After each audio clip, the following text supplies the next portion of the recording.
like most haunted buildings, can Spiral uncover the secrets of Wymering Manor.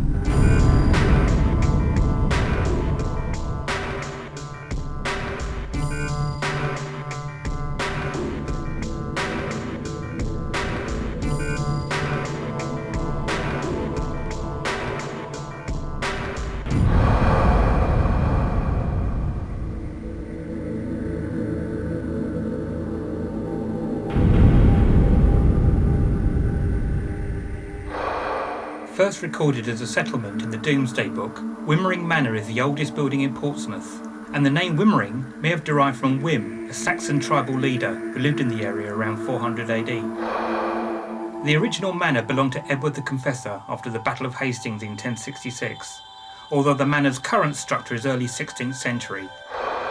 Reverend George Norie purchased the manor in the 19th century and remodelled the house, adding a chapel and refectory, although after World War II, the house became run down and in disrepair.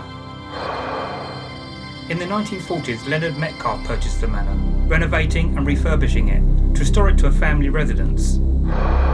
Portsmouth City Council owned Wymering Manor for over 40 years, and during that time, it was leased to the Youth Hostel Association. The manor is now privately owned. Of course, Wymering Manor is well known for its paranormal activity, with many investigations having been done here, with alleged reports of between 20 and 30 spirits in the house. Many people have sensed or seen children on the upper floors, as well as hearing their laughs and cries. Full apparitions, disturbed activity, and strong presences have been felt throughout the building, from the top floor to the cellar.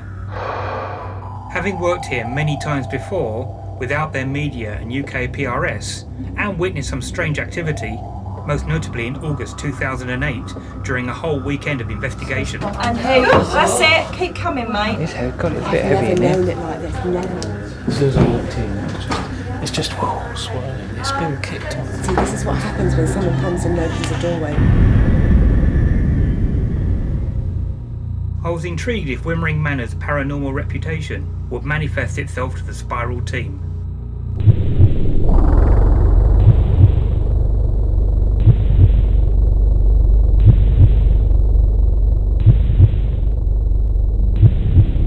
Joining Alan, Mandy, Al, Annalisa and I on this private investigation is special guest Norie Miles of Out There Media, along with Andrew, James and Nicola of UK PRS. Okay, Norie, we're here at Wymering Manor in Portsmouth. Now, you've been here quite a few times before. What kind of thing would you expect us to experience tonight in your experience of being here over the years? Well, over the years, the phenomena seems to have changed. When I first started to come here, there was lots of reported sightings and poltergeist activity, whereas things seem to have quietened down a lot more now, and I think the things that happen the most are people is sensing. Now here we're also with medium Alan Barnett, who has been here once before. So interesting, because you know exactly what's here. See what he picks up on as well. We're going to do a couple of solo vigils as well, which I think will be quite interesting from a psychological point of view. Yes. So yes, I think it's hopefully will be quite an interesting evening. There's a couple of interesting areas to put people in, that's for sure. With locked-off DV monitoring equipment set up, we reacquaint ourselves with the property, with medium Alan Barnett and the team starting in the music room. Here we are in the music room. At the moment, feeling quite flat. There is a very little energy now. Very little, still nothing really strong. And it's a male, again. But it doesn't feel that strong at the moment, it just... It's not residual because I can actually feel that coming in from nothing at all. So I think he's just stepping back at the moment, but around. Onto the music. It's freezing in here. It's the music room. So here we are in the music room. It's going to have a little vigil in here just for 10 minutes to see. We can start coaching things in, and then we'll try and communicate with us. Tap, throw something, move something. Touch somebody. Can you do something for us, like tap on something, on a piece of furniture? Please come forward. Feel my head. God, yeah. Ooh. That's clammy number. Clamminess Clammy again. number 3. A clammy number 3. Clammy number 3. Can you do something with the door, please? Don't ask a lot, do you? Trying to get a little be tap, you're asking anything. Rome to close the doors. I'm not saying open and close, knock on the door. Can you compose a light concerto?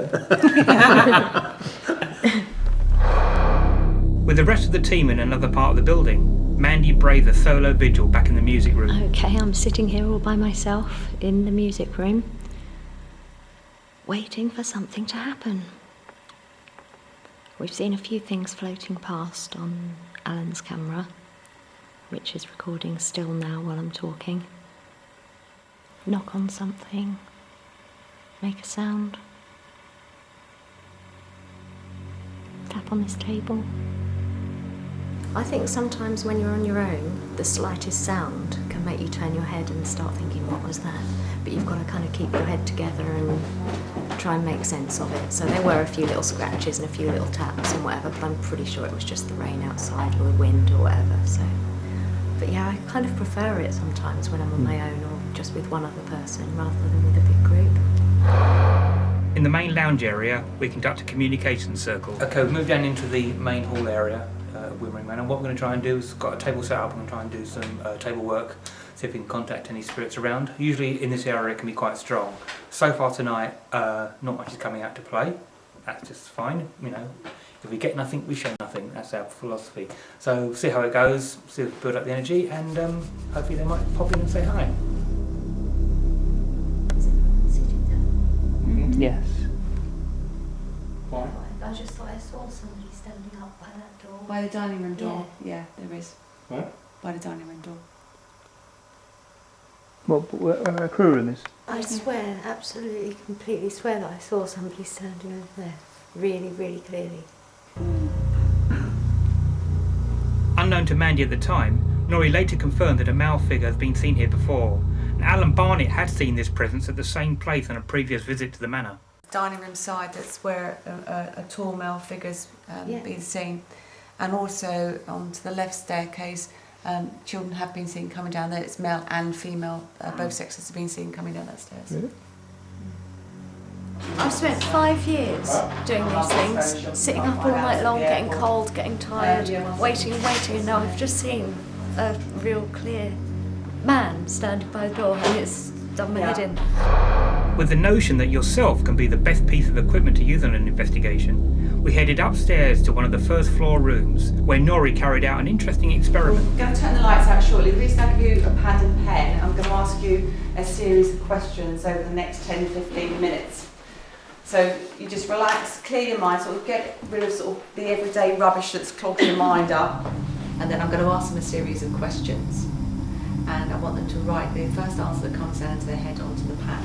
If they just go through the answers to the questions then. Alright, how many of you had male? One person. Male. How many had female? They're all 1800s. Yeah. 19th century, so everyone was 18. Yeah.